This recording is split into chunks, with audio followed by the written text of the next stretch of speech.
coming out of that. Mm-hmm. Oh, Pete's office. So unfortunately, that footage that was not taken by me, I pulled it from Facebook. Don't know exactly who posted it, but that is of the same golf course that you're seeing here. Obviously, Los Angeles County has been absolutely devastated by a couple of fires to start 2025. Two of the most destructive fires in its history. Really, the Palisades and Eaton fires have destroyed more than 10,000 homes and businesses, and the majority of those structures are single-family homes. People's homes, all of their things, all of their memories, their belongings burned up in an instant. These fires were so fast. I grew up in the area near the Eaton Fire, and in fact, in high school, I had a job at this very golf course, at Altadena Golf Course. It's a wonderful course. I have really great memories there. Obviously, it's not in PGA Tour shape, and it's not going to provide a stiff test of golf found at TPC Sawgrass or Augusta or anything like that. But sitting in the foothills with these beautiful mountains as a backdrop just provides some pretty spectacular golf in its own right. Now, when I worked there, I met a lot of great people. The pros were all super fun guys. I had a great time hanging out with them, getting to know them. We would play, sometimes get out on the course for 3-4 holes. The pros would just be like, "Hey, Adam, let's get out there. I'm gonna close down the shop, put a be back in 10 minutes, sign up, and then go and play 3 holes while it was slow out." So it was always really fun. Won't name names there.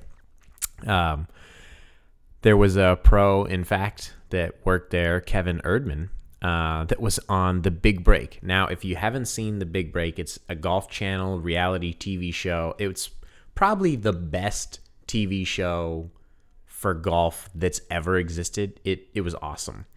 And basically, you get guys that compete for a spot on the junior PGA Tour. It's called the Web.com Tour. So he was featured on that, and it was in the same season that a couple of guys named Gipper and Tony Finau were also on the show. Tony Finau, obviously a household name in golf now, on the PGA Tour, been on it for many years, Ryder Cup team member, President's Cup team member. Ultimately he's won some PGA Tour events, hasn't quite bagged the major just yet, but the guy's an absolute unit on the golf course. Love watching him play. He's also super nice, it seems like, in all of the stuff that I see. So anyways, Kevin played on The Big Break with him, and Kevin made it to the very last episode and played against Tony and some other guy. Gipper didn't make it to the last episode. So it was really fun. I encourage you all to watch it. Anyways, I digress. I just wanted to talk a little bit more about Altadena Golf Course. I mean, I worked there. I've played there. I don't even know how hundreds of times, including all of the free rounds that I got while I was working there. Maybe even more than hundreds of times, to be honest. It's changed a little bit over the years. The layout's changed. But it's always been a really wonderful place. And I just wanted to look through the history to just kind of pay some homage to it. And it turns out it's got a pretty rich history here in the Southern California area. Anyways, it was initially designed by a Scottish gentleman named William Watson. And I say it was initially designed. The holes that exist now were not actually designed by William Watson, but the Altadena Golf Course was designed by William Watson, and those holes no longer exist. And he designed some other golf courses in the LA area and just generally across California as well, kind of semi-famous. He's not obviously Pete Dye, but he's left his mark in the area. And the course was initially opened in December of 1911, making it 114 years old, or thereabouts anyways. But apparently has never been a stranger to disasters. And just 3 months after it opened, the roof was ripped off in a severe sandstorm. And just a year after that, a severe rainstorm, which was pretty common. I don't know when the flood controls were introduced in the LA area, but flooding was a gigantic problem here before that. There was a severe rainstorm that nearly destroyed the course. And, something that I kind of learned, really not surprising, I suppose, but while doing this bit of research here, is that back then it was super common, especially in Southern California with our dry climate, to have sand greens. So the course was grass and whatnot, but the greens themselves, because it's just so much harder and I guess maybe water intensive to keep greens that are grass manicured and like good enough. So they were just sand greens and pretty flat. And apparently they rolled actually better than you would have thought. But yeah, they were sand greens. And so this course was no different. It was sand greens. But in 1920, the course was sold. Some rich guys back in the day. I mean, the names that were popping up were like H.E. Huntington, of famous, at least in the SoCal area, for being fabulously wealthy with railroads, and then some other bank owner that was that I wasn't familiar with, but also I'm sure fabulously wealthy back then. Anyways, there was a transition of ownership, and in 1920, the course that you're watching here, that's when this one was built. And it was actually not designed by William Watson. He was gone by now. This course, the course that still stands today, was designed by some guys that I've not really heard of, George O'Neill and his assistants, Jack Croak and William P. Bell. And William P. Bell is a little bit notable. He has also designed a few other courses in the SoCal area. But Balboa, which is another public course. Bob Does Sports famously loves talking about going to play Balboa. He was playing Balboa and Encino back in the day when he was first starting Bob Does Sports. So he's played it a number of times. That was designed by the same gentleman, William P. Bell. There was a couple other courses too, some country clubs here. There was one in San Diego. But yeah, he's definitely designed a few golf courses. And I think he did a pretty miraculous job with Altadena. And I guess one of the cool things about this course when it was reopened, when this new design was opened, is that it was the first golf course in Southern California with undulating grass greens. Now that's some qualifiers there. I don't know if there were other grass greens, like what's undulating versus flat, where's the line?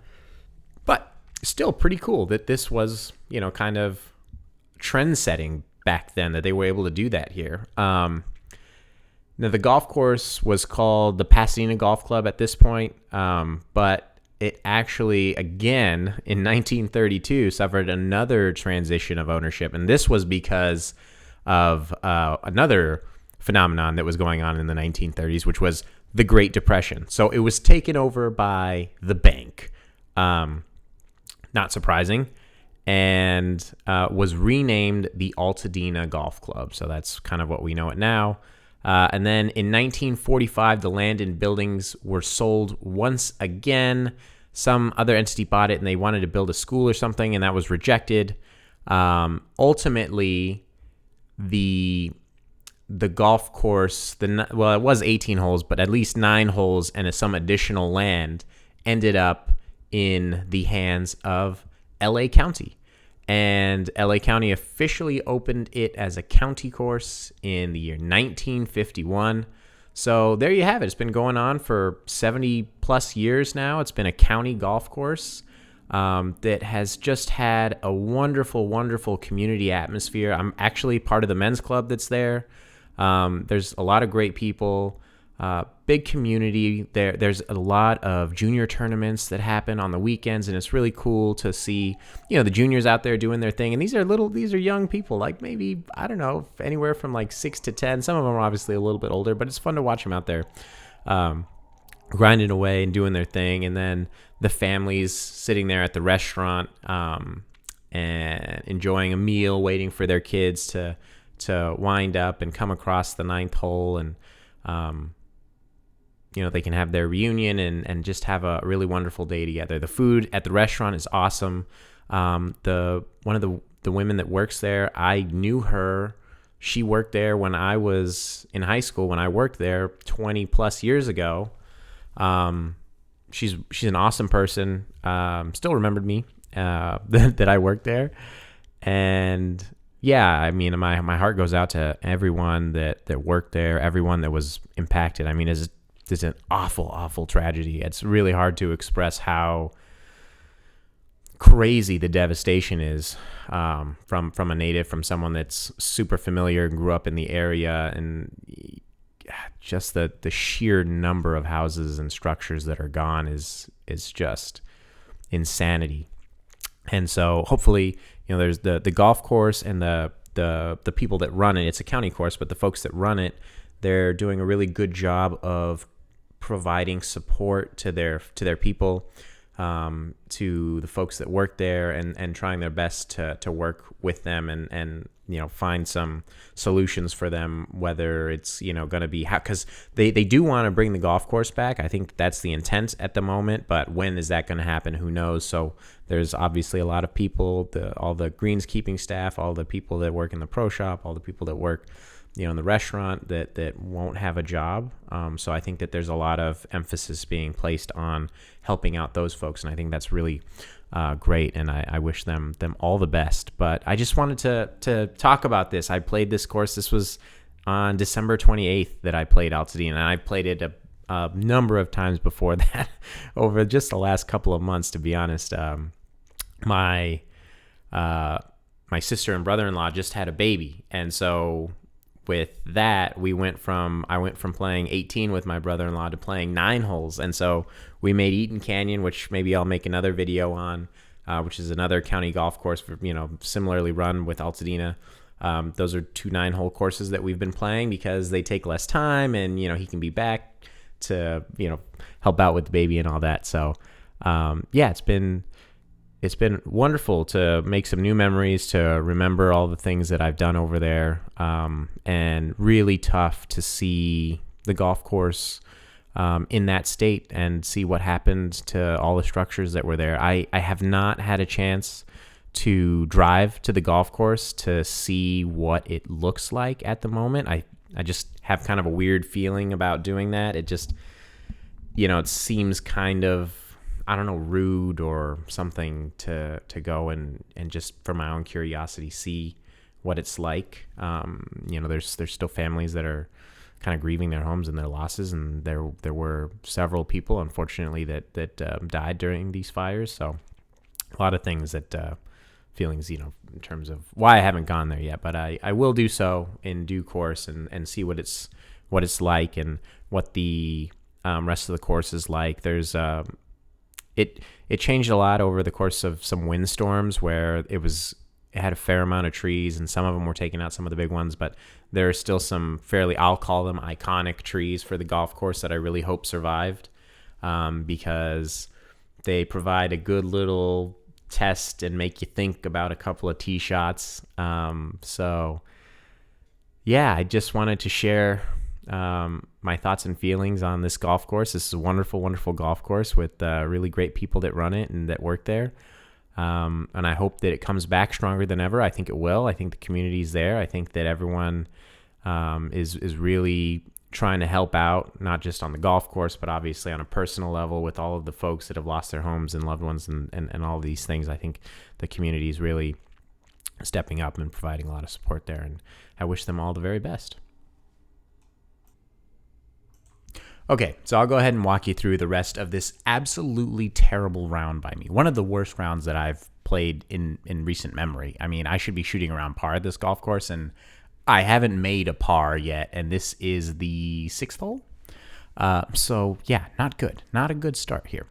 So this one is a tough hole, and I mentioned iconic trees. That tree in front that you can see in front of Andrew there, that is super in play. If you don't hit the ball high, for me, it's generally not in play. But if you hit the ball even moderately not high, that tree is very much in play. Or if you have to play a longer iron, it's probably in play. So very tricky, and I really hope that tree survived it. Andrew hit a couple of shots here. I think the second one was better than the first one, but he always goes and finds the first one. He always plays it. He's just trying to get better, trying to improve that game. So here I go. I believe I had an 8-iron. Possibly, yeah. I think I started with an 8-iron. It wasn't playing quite 186. We were pushed up a little bit. So I don't remember the exact yardage there, but I striped it. I hit a great ball, just pushed it a little right of the pin, but it was the totally wrong club. And I ended up short in the bunker.